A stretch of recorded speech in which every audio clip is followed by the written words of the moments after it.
We are going to start now with the second part of the program. We have speeches where our speakers will talk about the advantages of eating fish and promoting responsible consumption. So we start with Pedro Ferreiro, the Director of Fisheries and Markets of SFP, and he's going to talk about the importance of FIPs in promoting responsible consumption. Thank you very much, Pedro. You have the floor. Okay, let's drink a little bit before I start talking.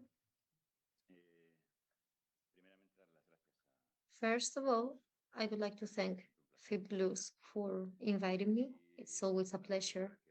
And secondly, for those of you who don't know the SFP, it's obvious. I mean, it's illogical that you don't know it because we are not a typical organization. We don't conduct awareness campaigns, but we work with the supply chain to promote healthy marine systems and a responsible marine economy. All of this is done with the idea of producing everything a sustainable way.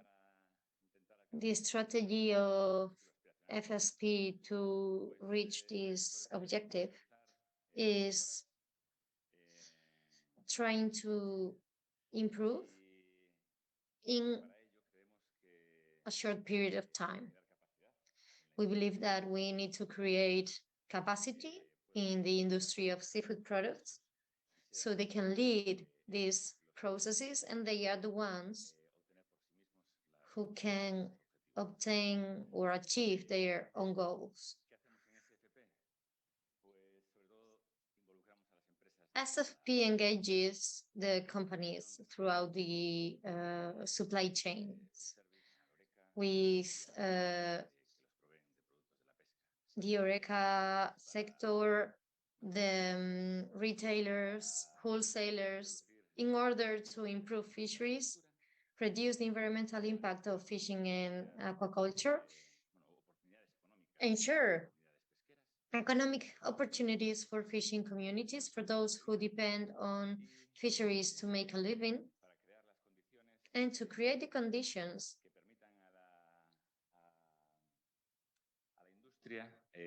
for the industry to keep or sustain these efforts throughout the time. As you can see, this is a list of the partners we collaborate with.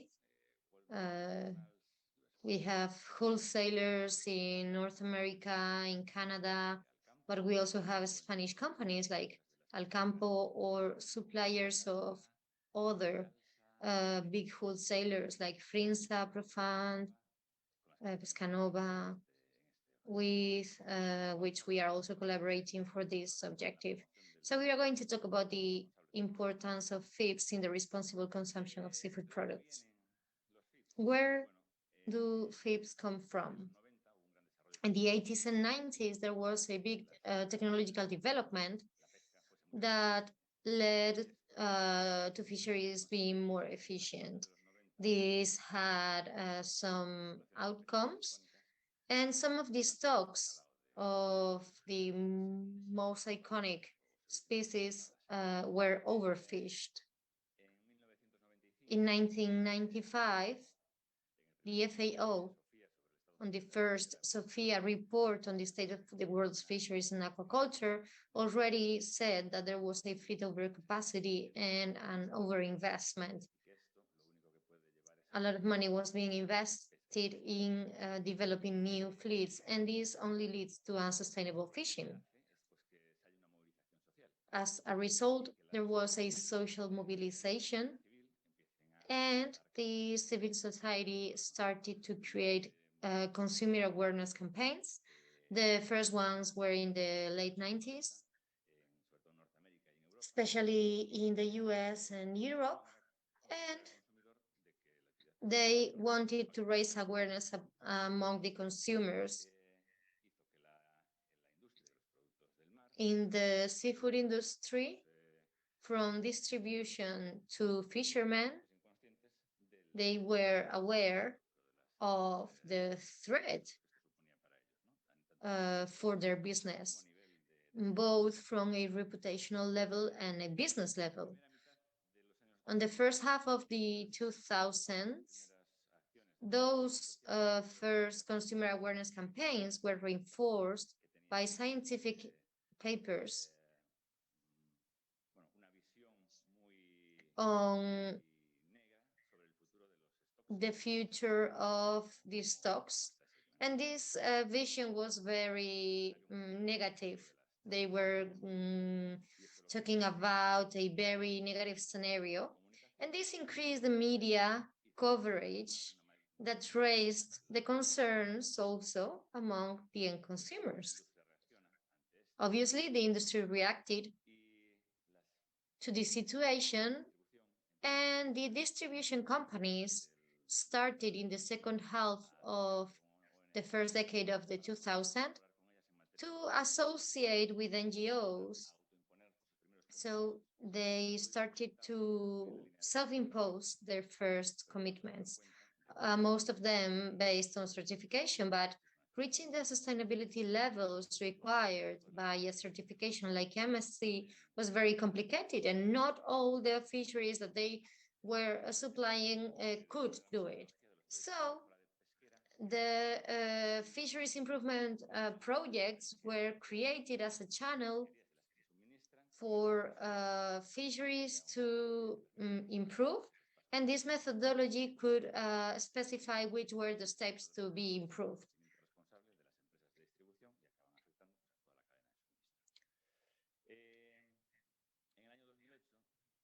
In 2008, Greenpeace, which is the main NGO we all know at social level, because they create social awareness, that's what they live off.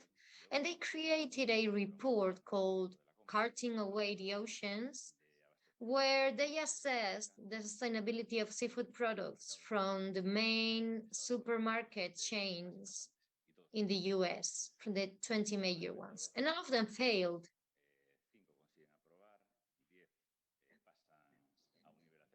After 15 years, 8 passed, and half of them got a acceptable level, but still some of them failed.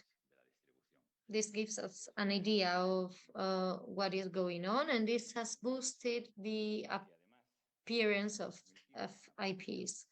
In 2015, with the publishing of the UN Agenda for 2030 and the Sustainable Development Goals, the corporate social responsibility was aligned with the fisheries SDGs. The objective 14 promotes the consumption and responsible consumption of fisheries, which is number 2. In 2006, these first FIPs appeared. In 2015, they were 111, and in 2020, 268 at world level. The impact on the industry has affected the availability of the raw materials.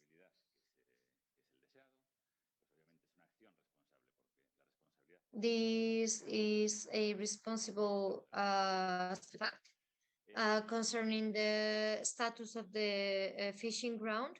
And these are data of 2018, which was a good year of production, around 97.3 million metric tons, of which in 2018, 7.16 million tons came from FIPs, 9.5 million tons were MSC certified fisheries, 0.85 million tons were in the process, and 3.73 had a rating, which is another way of assessing the fishing grounds made by different organizations, especially in the US. Therefore, around 21% of the world production is responsible, but the FIPs are the ones that made it easier for fishermen to get those certificates or having a rating, which for these organizations, well, they are qualified as a good option. When we see the impact of FIPs on the world production, it is around 24 in 2019, 24 million tons. We are talking about around 25% of the world production, which could be considered as a production of responsible origin in a period of 15 years. Where can we find FIP information? At the Fishery Progress platform, which is the hub where you can find information about these FIPs, how to create them, which are the steps to be followed, a directory with all the dates. And this platform is key because it guarantees transparency of information. All the evidence of improvements is publicly available. So what a FIP promised and what it is delivering can be seen here. And in the last year, different social criteria have been included. And this is going to be from now on the main improvement area of the fisheries improvement projects. I believe it is basic because a project like FIP BLUES that complies with the European labor conditions, and they have to be, they also have to recognize the social part. As for FIP BLUES, it is a clear example of how fisheries can improve and get the recognition of the market from this process. It is very important also because it is the first ever improvement effort on a fishery targeting sharks. That's why it is so important at work level. And that would be it.